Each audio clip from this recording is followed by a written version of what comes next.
In this video, we will learn the settings of eOffice and how to create files in eOffice in detail.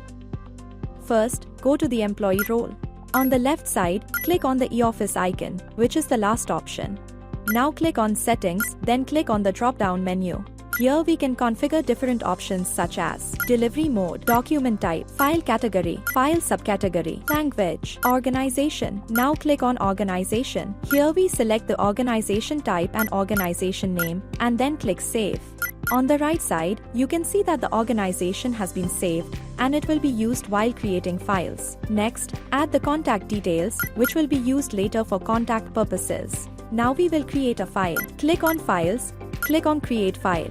Then select the file type and subcategory. Now fill in the required details such as description title, location, project, shelf number, rack number, year, part volume number, organization name, file owner.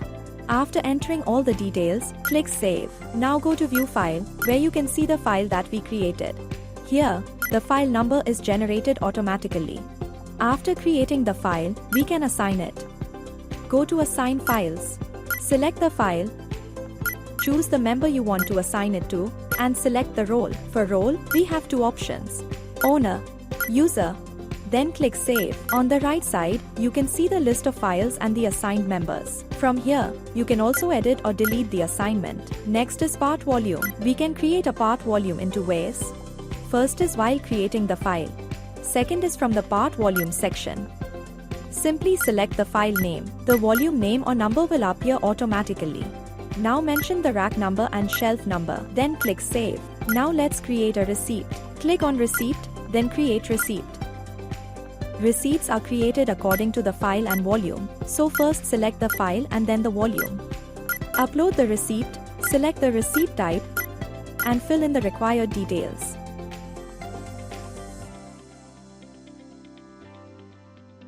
You can also add multiple links and attachments by clicking Add New. Then click Save. In View, you can see that the receipt number is generated automatically. If you want to work with a receipt, go to View Receipt, click on the file number, then click on the receipt number. On the right side, you will see the receipt details and available actions, movement history, park, close, pull back, send, notes, correspondence, links reference. In Notes, you can add notes just like in MS Word, apply styles, and add attachments. In Correspondence, you can see related receipts. You can also add multiple links or references to the receipt. To check deleted receipts, click on Deleted Receipts. Here you can see all deleted receipts and export the data if needed. Next, we will create drafts. Click on Drafts, then Create Draft. Select the file, then the volume.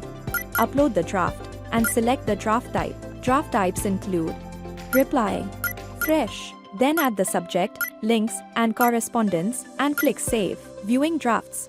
Go to View Draft. Click on the draft, and on the right side you can see the uploaded draft. If you need to modify the draft, click the download icon, edit the document, and re-upload it. In the Actions section, you will see options like Movement History, Park, Close, Pull Back, Send, Notes, Links Reference, Dispatch. Next is Inbox. Click on Inbox, then select Active. In My Active Inbox, you can see the files that have been sent to you.